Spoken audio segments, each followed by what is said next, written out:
அஸ்ஸலாமு அலைக்கும் வரஹ்மத்துல்லாஹி வபரகாத்து. அளவற்ற அருளாளனும் நிகரில்லாத பேரன்புடையவனுமான அந்த அல்லாஹுவை போற்றி புகழ்ந்தவனாக என்னுடைய உரையை நான் ஆரம்பம் செய்கிறேன். அவனுடைய அன்பும் அருளும் சாந்தியும் சமாதானமும் நாம் உயிரிலும் மேலாக மதிக்கக்கூடிய நபி ஸல்லல்லாஹு அலைஹி வஸல்லம் அவர்கள் மீதிலும் அவர்களை பின்பற்றி நடக்கின்ற அனைத்து மக்கள் மீதிலும்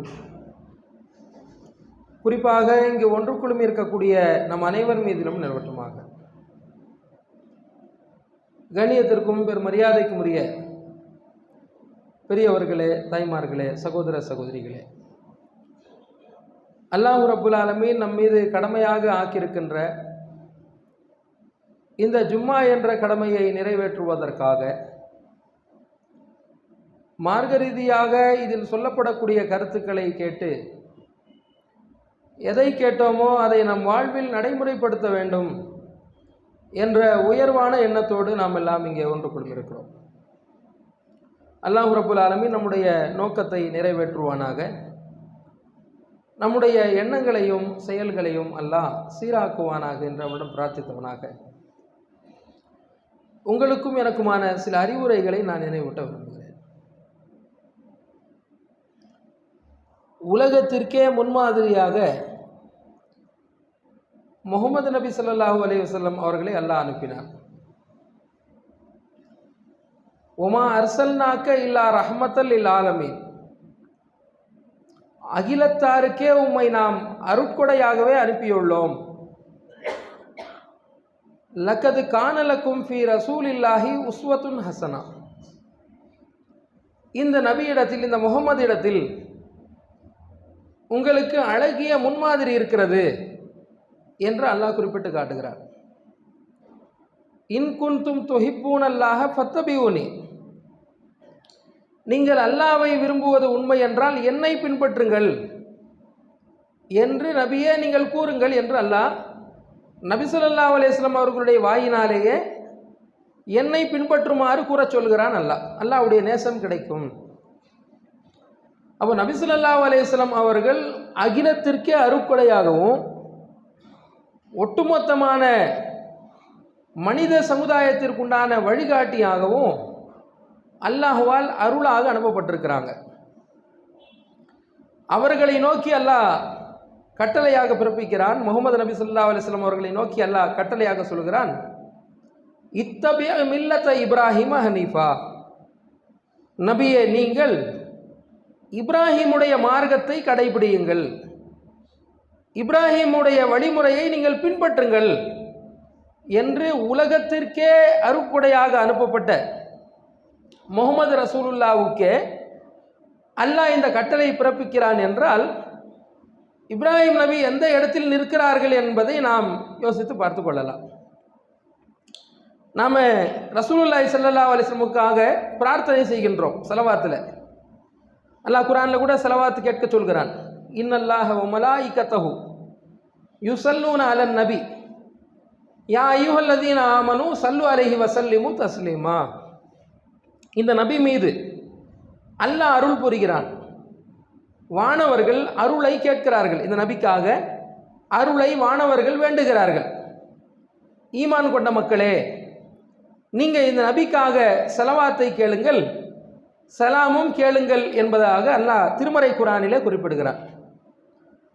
அந்த ஸலவாத்திலே நாம் கேட்கின்றோம், அல்லாஹும்ம ஸல்லி அலா முஹம்மத் வஅலா ஆலி முஹம்மத் கமா ஸல்லைத அலா இப்ராஹீம் வஅலா ஆலி இப்ராஹீம் இன்னக ஹமீதும் மஜீத், அல்லாஹும்ம பாரிக் அலா முஹம்மத் வஅலா ஆலி முஹம்மத் கமா பாரக்த அலா இப்ராஹீம வஅலா ஆலி இப்ராஹீம இன்னக ஹமீதும் மஜீத். கேட்கிறோமே, இதனுடைய பொருள் இறைவா, இப்ராஹிம் நபிக்கு நீ அருள் புரிந்ததை போல, இப்ராஹிம் நபியுடைய குடும்பத்தாருக்கு நீ அருள் புரிந்ததை போல முஹம்மது நபி மீதும் முஹம்மது நபியுடைய குடும்பத்தார் மீதும் அதே அருளை கொடுப்பாயாக.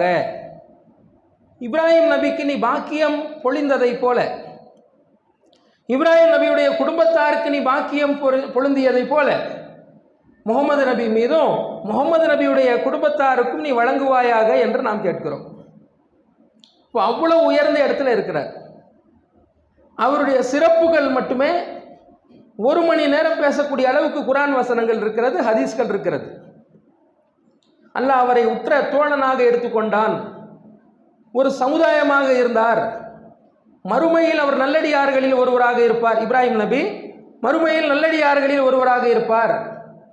மறுமையில் எல்லா மக்களும் நிர்வாணமாக எழுப்பப்படக்கூடிய நேரத்தில் ஆடை முதலாக அணிவிக்கப்படுபவர் இப்ராஹிம் நபி தான் என்ற பல சிறப்புகள் குர்ஆன் நெடுகிலுமாக நபி ஸல்லல்லாஹு அலைஹி வஸல்லம் பொன்மொழிகளிலும் நாம் பார்க்கிறோம். அப்போ இந்த இப்ராஹிம் அலைஹிஸ்ஸலாம் அவர்களுடைய வழிமுறையை தான் முகமது நபி அவர்களை அல்லாஹ் பின்பற்ற சொன்னானா இல்லையா?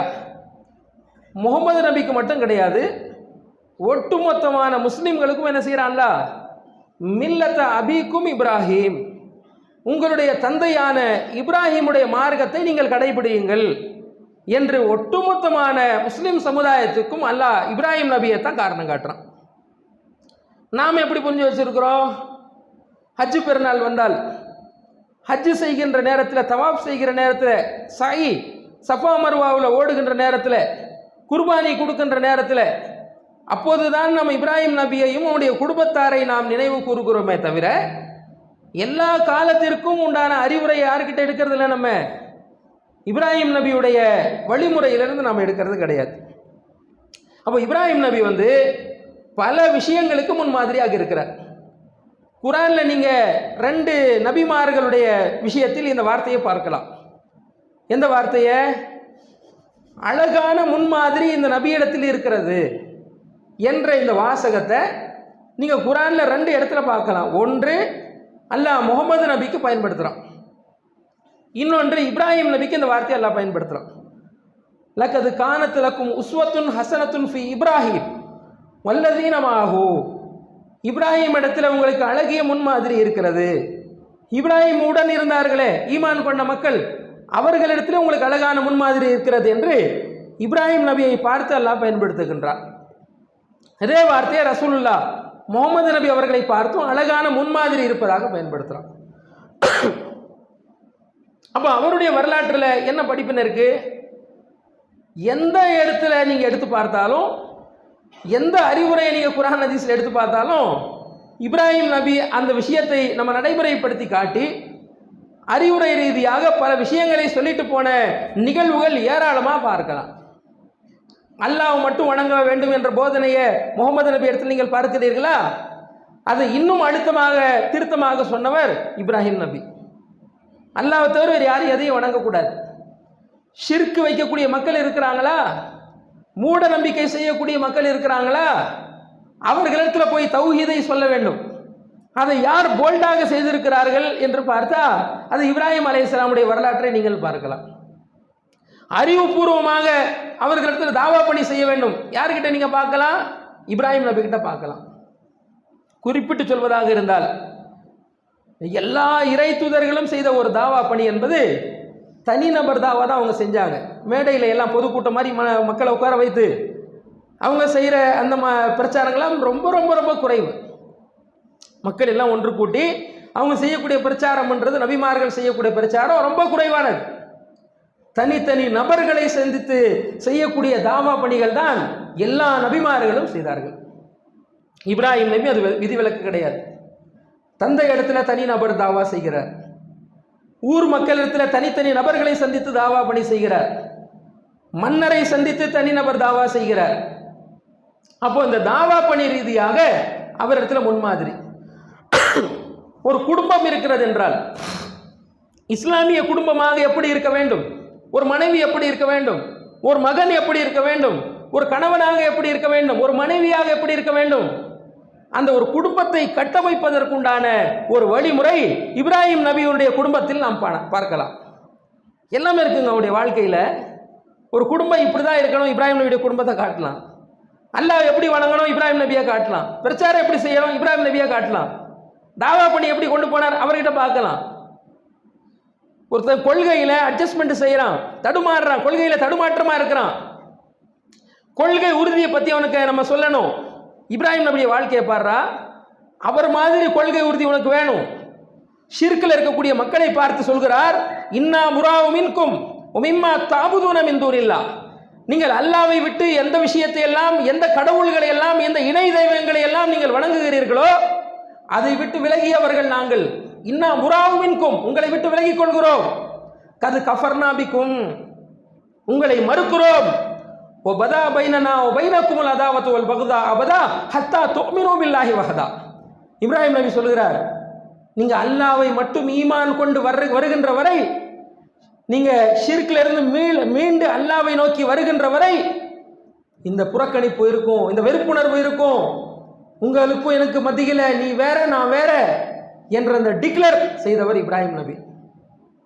ஷிர்க் நஞ்சு போல வெறுப்பார், குஃப்ரு என்பதை வெறுப்பாக காட்டுவார். தந்தை செய்தாலும் ஊர் மக்கள் செய்தாலும் அந்த மக்களிடத்தில் அல்லாஹ் மட்டும் ஈமான் கொள்ளுங்க, இது ஷிர்க் குஃப்ரு என்று அங்கே வெறுப்புணர்வுகளை சம்பாதித்த இடத்தில் நின்ற இப்ராஹிம் அலைஹிஸ்ஸலாம் அட்ஜஸ்ட்மெண்ட் செய்யாதவர். கொள்கை உறுதியை நீ வாழ்க்கையில் கடைபிடிக்கணுமா? இப்ராஹிம் நபியுடைய வாழ்க்கையை பார். அப்போ குர்பானி என்றது மட்டும் நம்ம நினைக்கிறோம்லங்க, ஆடு மாடு ஒட்டகங்கள் குர்பானி அறுக்கிறது மட்டும் ஏதோ இப்ராஹிம் நபியை தொடர்பு படுத்தி ஒரு மாதம் நம்ம பேசுவோமா இல்லையா? துல்ஹஜ் மாசத்தில் மட்டுமே கடந்து போயிடுறோமா இல்லையாங்க? இல்லை.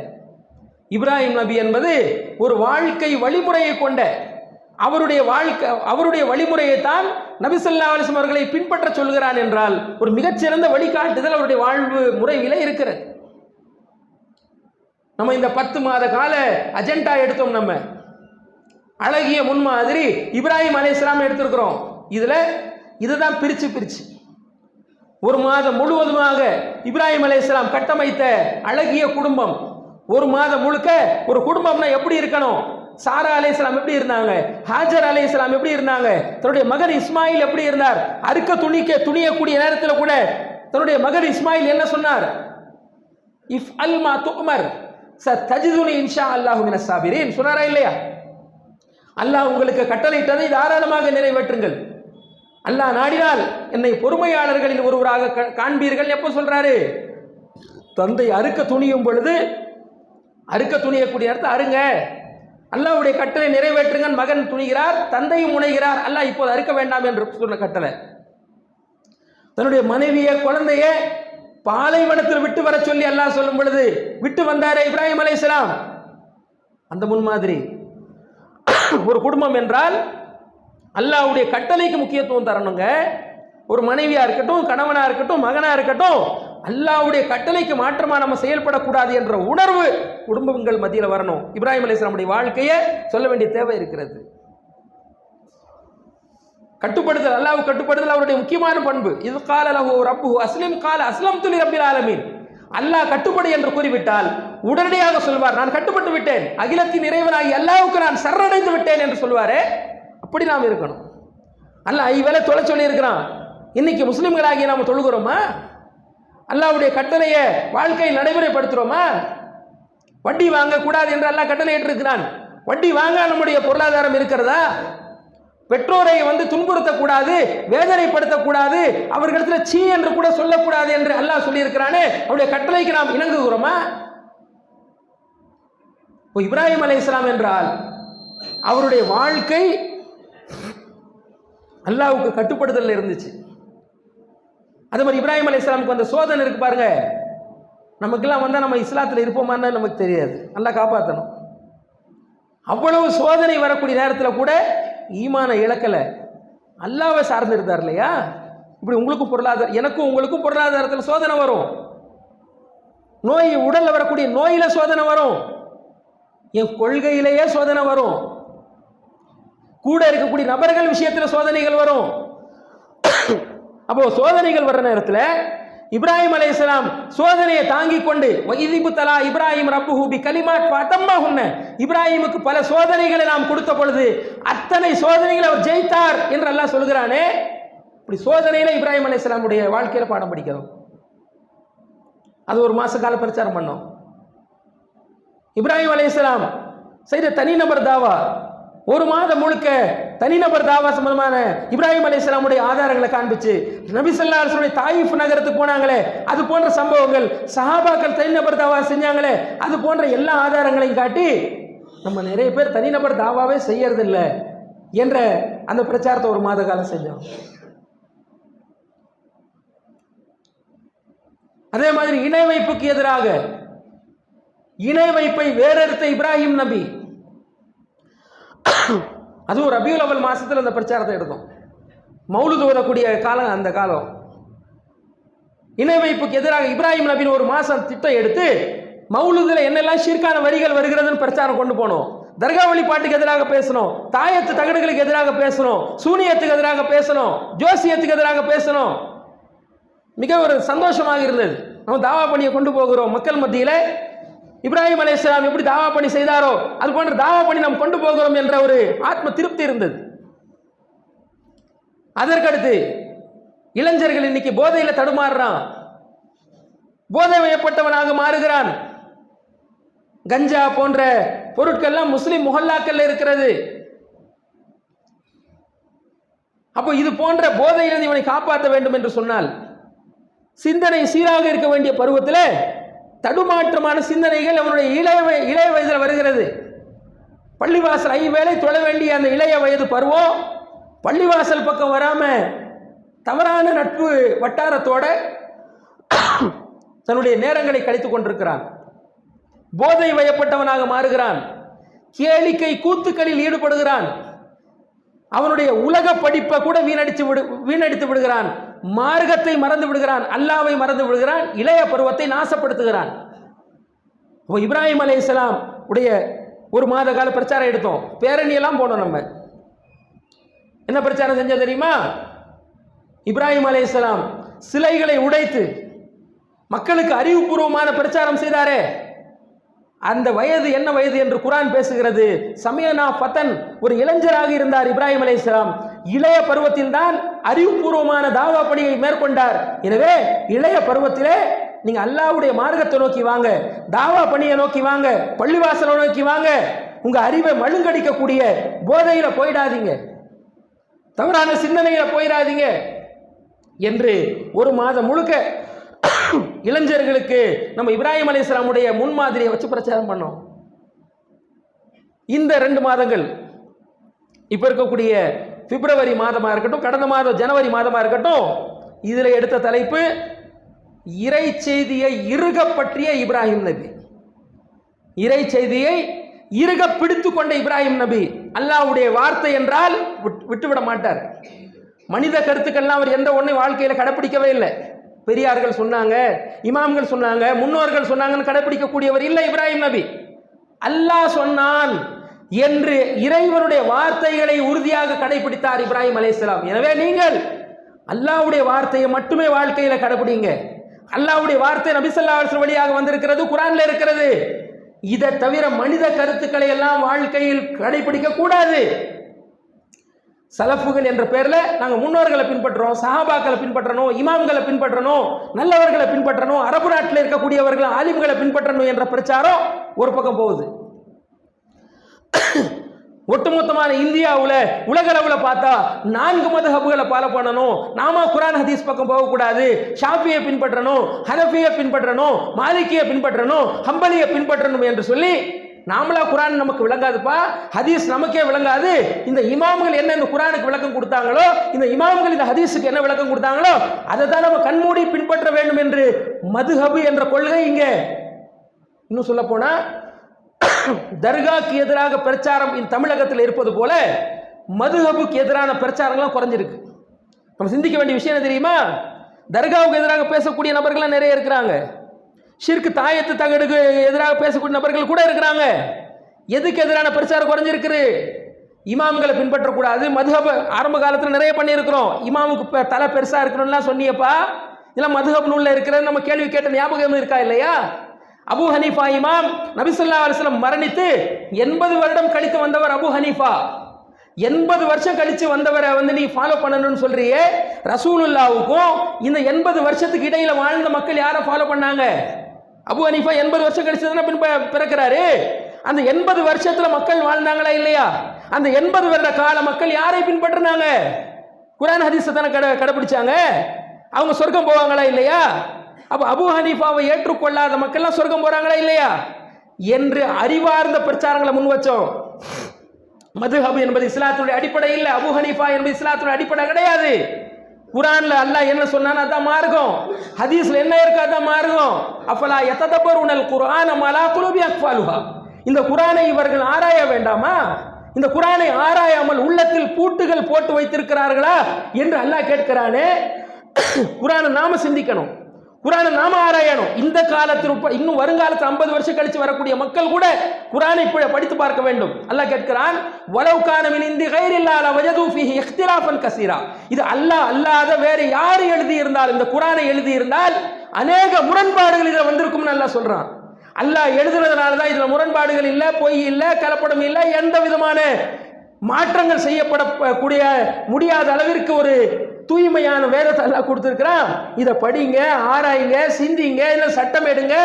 உங்களுடைய உள்ளங்களுக்கு எல்லாம் இதில் நோய் நிவாரணம் இருக்கிறது என்று அல்லாஹ் கூப்பிடக்கூடிய அந்த வேதத்தை கையில் வைத்துக்கொண்டு நபி ஸல்லல்லாஹு அலைஹி வஸல்லம் ஹதீஸ்கள் புகாரி முஸ்லிம் எல்லாம் எல்லாமே தமிழில் வந்துருச்சு. இந்த காலத்தில் கூட குருட்டுத்தனமாக மதுஹப் ஜமாத்தில் தான் பின்பற்றக்கூடியவங்க அதிகம். நம்ம தொழுகையில் வரலசி தொழுகிறோம், அஷ்ஹது அல்லா இலாஹ இல்லல்லாஹ் என்று கீழே விரல் விட்டு தொழக்கூடியவர்கள் தான் அதிகம். நம்ம ருக்குக்கு போகும்போது ரஃபயதீன் செய்கிறோம், ருக்குல எந்திரிக்கும் போது ரஃபயதீன் செய்கிறோம். ரஃபயதீன் செய்யாத மக்கள் தான் சுன்னத் ஜமாத்தில் அதிகம். புகாரியில முஸ்லிம் எடுத்துக்கொண்டால் 50க்கும் மேற்பட்ட ஹதீஸ்கள் இருக்கு. ரசூலா ருக்குக்கு போகும்பொழுது கையை உயர்த்துவாங்க, ருக்குல எந்திரிக்கும் போது கையை உயர்த்துவாங்க. எவ்வளவு ஹதீஸ்கள் இருக்கு. நசையில் ஹதீஸ் இருக்கு, ரசூலா விரல அசைத்து கொண்டிருந்தார்கள் இருக்கு. அஷ்ஹது அல்லா இலாஹ இல்லல்லாஹ் தூக்கி இப்படி போட்டார்கள் என்று ஒரு ஹதீஸ் கூட கிடையாது. ஆனா பெரும்பான்மை மக்கள் செய்யறாங்க, எங்க மதுஹப்ல அப்படிதான் சொல்லி கொடுத்தாங்க, எங்க ஆலிம்கள் அப்படித்தான் சொன்னாங்க என்ற பேர்ல தொழுகையை பாலடிக்கக்கூடிய உதாரணமா 2 உதாரணம் காட்டியிருக்கு. இப்படி நிறைய உதாரணங்கள் என்னால் சொல்ல முடியும். அப்போ மதுஹப்புக்கு எதிராக பிரச்சாரம் செய்ய வேண்டிய தேவைகள் இருக்கிறது. இமாம்களை பின்பற்றக்கூடாது என்ற பிரச்சாரம் செய்ய வேண்டிய தேவை இருக்கிறது. பிதத்துக்கு எதிரான பிரச்சாரம், ஃபாத்தியா மௌலூத் எல்லாம் ஓதக்கூடாது என்ற பிரச்சாரம் செய்ய வேண்டிய தேவை இருக்கிறது. தர்கா வழிபாடு, சூனியம் போன்ற விஷயத்துக்கு எதிரான பிரச்சாரம் செய்ய வேண்டிய தேவை இருக்கிறது. எல்லாத்துக்குமே இப்ராஹிம் அலைஹிஸ்ஸலாம் அற்புதமான ஆதாரமா இருக்கிறார், எல்லாமே அவர் செஞ்சிருக்கிறார். அப்போ இப்ராஹிம் அலைஹிஸ்ஸலாமுடைய இந்த முன்மாதிரியை தான் நம்ம 10 மாத காலமாக பிரச்சாரமாக கையில் எடுத்து ஒவ்வொரு மாதமாக ஒவ்வொரு செயல் திட்டமாக எடுத்து பல மெசேஜ்களை கொண்டு போய் இறுதி வடிவமாக ஒரு சில மாவட்டத்தை தேர்ந்தெடுத்து அதில் மாநாடு அறிவிச்சிருக்கிறோம் இன்ஷா அல்லாஹ். அதில் ஒன்றுதான் இந்த கொங்கு மண்டல மாநாடு. கோவை மாநகரம், கோவை வடக்கு, கோவை தெற்கு, திருப்பூர் போன்ற சேலம் போன்ற பக்கத்தில் இருக்கக்கூடிய அருகாமை மாவட்டங்கள், கொங்கு மண்டலங்களை ஒருங்கிணைச்சு திருப்பூரில் வரக்கூடிய பிப்ரவரி 23ஆம் தேதி மிகப்பெரிய மாநாடு நம்ம வச்சிருக்கிறோம். இதை தான் பேச போகிறோம். நம்ம இப்போ நான் சொன்னேனே, இப்ராஹிம் அலைஹிஸ்ஸலாம் சம்பந்தமாக, அவருடைய வாழ்வியல் சம்பந்தமாக, அவர் கட்டமைத்த குடும்பம் சம்பந்தமாக, அவர் அல்லாஹ்வை நம்பிய விதம் சம்பந்தமாக, அல்லாஹ்வுக்கு ஷிர்க் வைக்கக்கூடாது என்று அவர் பேசின விஷயங்கள் சம்பந்தமாக, இறை செய்தியை மட்டும்தான் மார்க்கத்தில் கடைப்பிடிக்கணும், மனித கருத்துக்களை மார்க்கமாக எடுத்துக்கொள்ளக்கூடாது என்ற சம்பந்தமாக இதைத்தான் வீடு வீடாக போய் சொல்ல போகிறோம், தெருமுனையில் சொல்ல போகிறோம். மாநாடுகளில் ஒருங்கிணைச்சு அங்கே பட்டிமன்ற உரைகள் ரீதியாக இருக்கட்டும், கண்காட்சிகள் ரீதியாக இருக்கட்டும், பயான்கள் ரீதியாக இருக்கட்டும், ஒருத்தர் கூட தௌஹீதுக்கு வந்துட மாட்டாங்களா, ஒருத்தர் நேர்வழிக்கு வந்துட மாட்டாங்களான்ற அந்த இயக்கத்தில் தான் இன்ஷா அல்லாஹ் நடைபெற இருக்கிறது. ஆகவே இதனுடைய அவசியத்தை உணர்ந்து அதிகமான மக்களை நாம் சந்தித்து தாவா பணி செய்யக்கூடியவர்களாக நாம் இருக்க வேண்டும் என்ற விஷயத்தையும், நாம் அதிகமான பங்களிப்புகள், உழைப்புகள் செய்ய வேண்டும், அல்லாஹ் ரப்பல் ஆலமீன் தௌஃபீக் செய்ய வேண்டும் என்று கேட்டு என்னுடைய முதல் உரையை நிறைவு செய்கிறேன். அல்ஹம்துலில்லாஹி ரப்பில் ஆலமீன். திருப்பூரில் அழகிய முன்மாதிரி இப்ராஹிம் அலைஹிஸ்ஸலாம் 10 மாத கால தொடர் பிரச்சாரத்தை முன்னிட்டு கொங்கு மண்டல மாவட்டங்கள் இணைந்து நடத்தும் கொங்கு மண்டல மாநாடு இன்ஷா அல்லாஹ் பிப்ரவரி 23 ஞாயிற்றுக்கிழமை மாலை 3:30 மணிக்கு. இடம் விஜயாபுரம், காங்கயம் ரோடு, திருப்பூர்.